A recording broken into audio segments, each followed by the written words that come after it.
असते त्यांनी न चुकता हा व्हिडिओ पहा। नमस्कार मित्रांनो, श्री स्वामी समर्थ। तुमच्या देवघरात लाल रंगाचे आसन आहे का? जर असेल तर हा व्हिडिओ शेवटपर्यंत न चुकता पहा, कारण ही एक छोटीशी गोष्ट तुमच्या आयुष्यात काय घडवून आणते हे तुम्हाला माहित नसेल तर तुमचे संपूर्ण घर भांडू शकते। तुमच्या प्रगतीत अडथळे काय येतात, घरात कटकटी वादविवाद होत आहेत, याचे उत्तर कदाचित तुमच्या देवघरातील आसनात दडलेले असू शकते।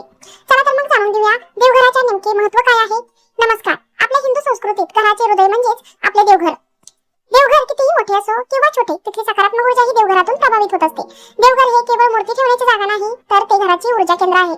देवघरात असलेल्या देवांच्या मूर्ती किंवा फोटो या केवळ माती किंवा धातूच्या नसतात। जेव्हा आपण त्यांची मनोभावे पूजा करतो तेव्हा त्यामध्ये सात्विक लहरी निर्माण होत असतात। सकाळी आणि संध्याकाळी देवघरात दिवा लावल्याने घरातील नकारात्मक ऊर्जा नष्ट होते। दिवसभराच्या धावपळीनंतर देवांसमोर 2 मिनिटे बसल्याने जो मानसिक आनंद मिळतो तो कशातच मिळत नाही। देवपूजा करणे केवळ एक कृती नसून ती ईश्वराशी जोडली जाण्याची प्रक्रिया आहे। शास्त्रानुसार आणि परंपरेनुसार देवपूजा करताना काही गोष्टी लक्षात ठेवणे अत्यंत महत्त्वाचे असते। देवपूजेला बसण्यापूर्वी स्नान करून स्वच्छ धुतलेले वस्त्र परिधान करावेत। जमिनीवर थेट बसू नये। पूजेसाठी लोकरीचे किंवा स्वतंत्र आसन वापरावे। ते आसन कोणाशीही शेअर करू नये। पूजेच्या वेळी मनात रागाची किंवा वाईट विचार नसावेत। शांत चित्ताने नामस्मरण करत आपल्या देवाची पूजा करावी। पूजेच्या वेळी आपले तोंड हे पूर्व किंवा उत्तर दिशेला असावे। देवघरात एकाच देवांच्या 2 मूर्ती किंवा 2 पेक्षा जास्त फोटो समोरासमोर असू नयेत। मूर्ती सुद्धा 2 पेक्षा जास्त असू नयेत। फुटलेल्या मूर्ती, फाटलेले फोटो देवघरात ठेवू नका। रोज देवासमोर परिसरात देवघर ओल्या कपड्याने स्वच्छ पुसून घ्या। आदल्या दिवशीची सुकलेली फुले आणि हार सकाळीच काढून टाका। शिळे फुले देवाला वाहू नका। तुळस आणि बिल्वपत्र याला अपवाद आहेत। देवाला वाहिले जाणारे अक्षता म्हणजे तांदूळ अखंड असावेत, ते तुटलेले नसावेत। पांढरे तांदूळ देवाला वाहण्यापूर्वी त्यांना थोडे ओले करून हळद कुंकू लावावे। पूजेच्या तांब्यातील पाणी रोज बदलावे। ते पाणी तुळशीला किंवा इतर झाडांना घालावे। पायाखाली येईल अशा ठिकाणी ते पाणी टाकू नका। विशेषतः गणपतीला जास्वंद किंवा दुर्वा, शंकराला बेल, विष्णूला कृष्णाला तुळस अर्पण करावी। शंकरांना केतकीची फुले वाहू नका आणि गणपतीला तुळस अर्पण करू नका। देवांसमोर दिवा लावताना तो उजव्या हाताला असावा। दिवा विझणार नाही याची काळजी घ्यावी। अगरबत्ती किंवा धूप लावल्यानंतर तो डाव्या हाताला ठेवावा। देवाला नैवेद्य दाखवण्यापूर्वी त्यावर तुळशीचे पान ठेवावे किंवा पाण्याने मंडळ करावे। नंतर तो लगेच तिथून उचलून वाटावा। शेवटी क्षमा प्रार्थना नक्की करावी। हे देवा, मला मंत्र माहित नाही, विधी माहित नाही, माझ्याकडून पूजेत जर काही चूक झाली असल्यास मला क्षमा करा। पूजेनंतर लगेच आसनावर वरून उठू नये। आसनाखाली थोडे पाणी सांडून ते डोळ्यांना लावावे आणि मगच उठावे। अगदी छोट्या छोट्या चुका असतात, या जरी आपण पाळल्या तरी आपल्याला संपूर्ण देवपूजेचे फळ मिळत असतं। आणि त्याचबरोबर बघा, ज्यावेळेस या छोट्या छोट्या चुका आपल्याकडून होतात त्यावेळेस आपण कष्ट करतो, मेहनत करतो, पण तरीही त्या कष्टाचं, मेहनतीचं फळ हे आपल्याला मिळत नसतं। तरी या छोट्या चुका ज्या आहेत, ज्या आपल्याकडून होतात, ते आपल्याला पाळायचे असतात। आता त्यानंतर वळूया आपल्या सर्वात महत्त्वाच्या विषयाकडे, तो म्हणजे ज्या देवघरात देवांखाली, आपल्या देवाखाली लाल रंगाचे आसन टाकलेले असते त्यासाठी पुरुषांनी नक्की बघा, नाहीतर आपल्याला आयुष्यभर पश्चाताप करावा लागेल।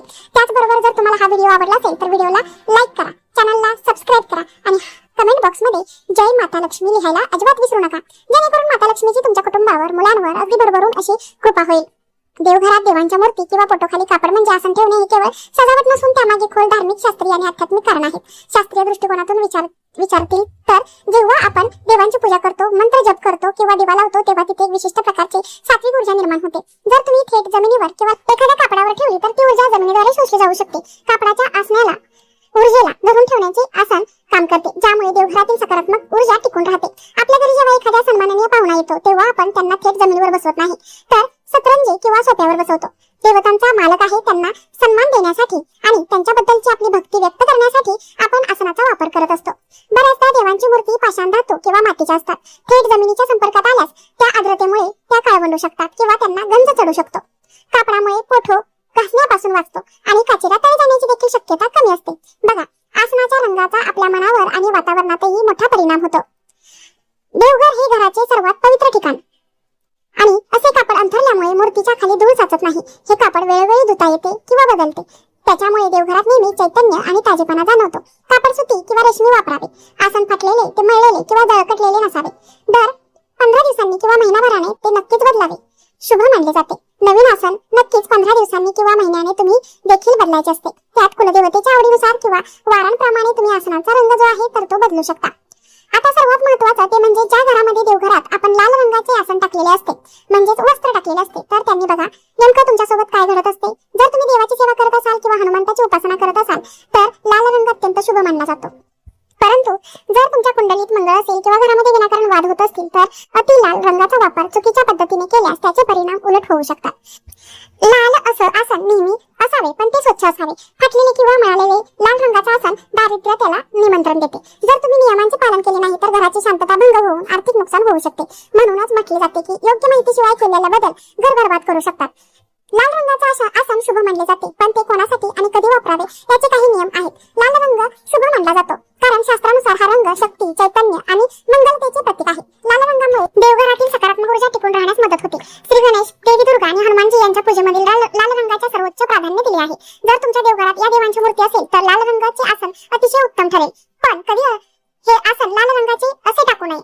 बघा, असे आसन म्हणजेच मळकटलेले, तेलकट किंवा फाटलेले, जळालेले आसन हे नकारात्मक आणि दारिद्र्य आणते. अशा आसनामुळे घरात कटकटी वाढू शकतात. जर तुम्ही भगवान विष्णू आणि श्रीकृष्णांची विशेष सेवा करत असाल तर तिथे पिवळ्या रंगाचे आसन जास्त फलदायी मानले जाते. पितृकार्यासाठी किंवा शांततेच्या उपासनेसाठी लाल रंगाचा अतिवापर टाळावा. जर घराच्या ईशान्य कोपऱ्यात जास्त गडद लाल रंग वापरला आणि तिथे स्वच्छता नसेल तर घरातील व्यक्तींच्या स्वभावात चिडचिडपणा वाढू शकतो. लक्ष्मी देवीला लाल रंग खूप प्रिय आहे. स्वच्छ लाल रंगावर लक्ष्मीची स्थापना केल्यास आर्थिक अडचणी दूर होण्यास मदत होते. पूजेला बसल्यावर मन विचलित होत नाही कारण लाल रंग हा उत्सवाचा रंग मानला जातो. लाल रंगाचे आसन टाकले तर चुकीचे नाही, पण ते कसे ठेवावे महत्वाचे आहे. जर तुम्ही ते आसन कधीच धुत नसाल, त्यावर धूळ साचली असेल किंवा ते जळालेले असेल, फाटलेले असेल तर ते त्वरित बदला. अन्यथा ज्या देवांची तुम्ही सेवा करत आहात तिथूनच नकारात्मक ऊर्जा, नकारात्मक लहरी निर्माण होऊ शकतात आणि तुमच्या प्रगतीत बाधा येऊ शकतात. थोडक्यात सांगायचं तर लाल रंगाचे आसन टाकणे शुभच आहे, फक्त ते शुद्ध, स्वच्छ, रेशमी आणि सुती आणि सुशोभित असावे. त्याचबरोबर तुम्ही अजूनही वेगवेगळ्या रंगाचे आसन टाकू शकता. त्यामध्ये तुम्ही पिवळ्या रंगाचे आसन देखील वापरू शकता. ते सुद्धा खूप महत्त्वाचे मानले जाते. मित्रांनो आणि मैत्रिणींनो, जर तुम्हाला हा व्हिडिओ आवडला असेल तर व्हिडिओला एक लाईक करा, चॅनलवरती नवीन असाल तर सबस्क्राईब करा आणि हा व्हिडिओ जास्तीत जास्त लोकांना शेअर करा. आजचा व्हिडिओ पाहिल्याबद्दल तुम्हा सर्वांचे मनापासून खूप खूप धन्यवाद. श्री स्वामी समर्थ. जय जय स्वामी समर्थ. ओम नमः शिवाय.